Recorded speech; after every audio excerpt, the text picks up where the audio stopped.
Santos bringing you today's burning issues and the hottest news here on News Force.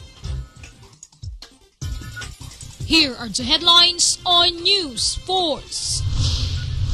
Malacanang vows to defend RH law against filed suit in Supreme Court. Solon assails complaint.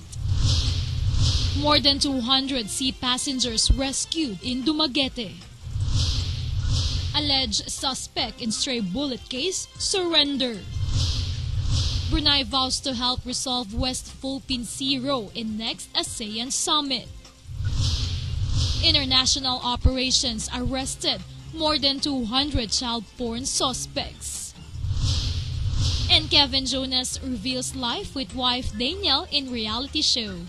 Fair and balanced news, comprehensive reports that take you to the heart of the action. This is News Force.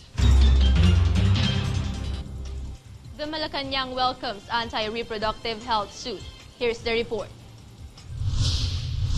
The government viewed the lawyer couple James and Lovely Ann Imbong's filing of petition against the reproductive health bill as something good.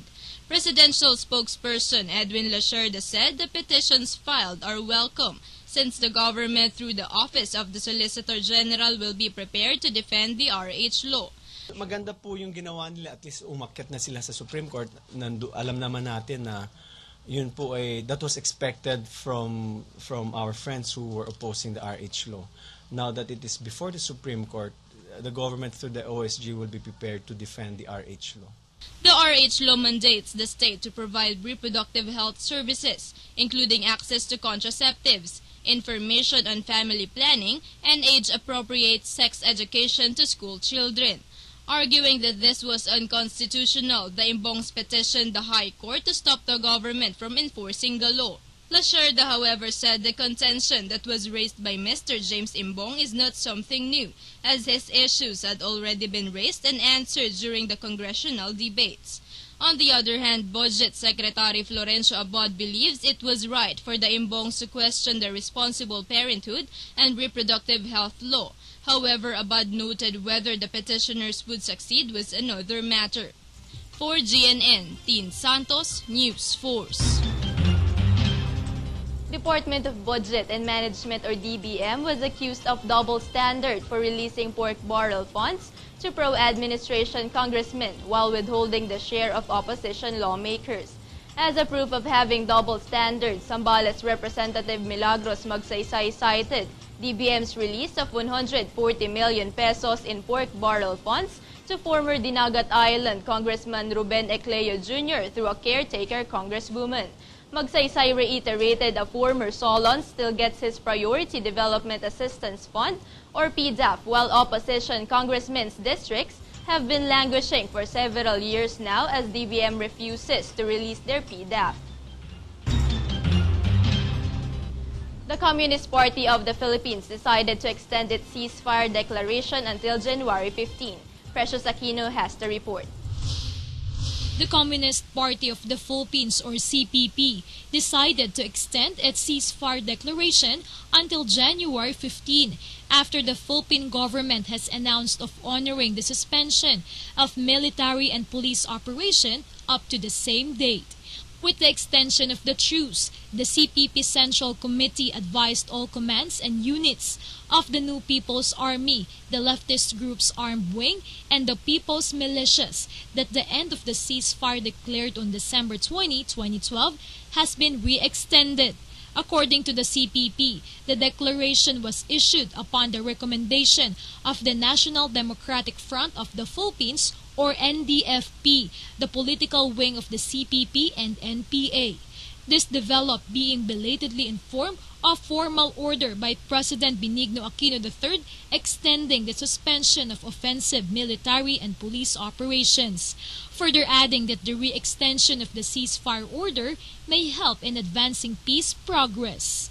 The group earlier said that it was a one-sided move withdrawing from the joint ceasefire for failure of the Philippine government to comply with the agreement last December 17 and 18 to extend its own truce order to January 15. Furthermore, CPP, NPA, and NDFP has been waging war against the government for over 4 decades. For GNN, Precious Aquino, News Force. President Benigno Aquino III ordered the Office of the President to study the proposed abolition of the Presidential Commission on Good Government or PCGG. Presidential spokesperson Edwin Lasherda confirmed the meeting was conducted on the proposal, but the President wanted further study. Lasherda noted the government will pursue the hunt for the Marcoses' ill-gotten wealth even if the Congress abolished the PCGG.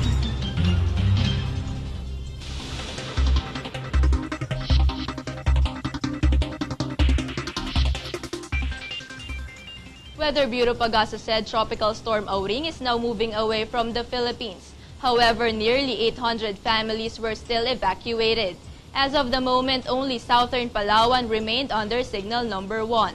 A low-pressure area, meantime, is spotted east of Mindanao, which may enter the Philippine area of responsibility over the weekend. A passenger ship ran aground Thursday due to strong winds brought by Tropical Storm Auring. Deputy Commander of the Philippine Coast Guard Visayas District Captain Anelito Gabisan said initial efforts to drag the boat to deeper waters to restart its engines failed after the ropes to a forklift broke. It took rescuers 7 hours to bring 228 passengers to dry land. Weather Bureau Pagasa said they will implement a new storm signal warning system.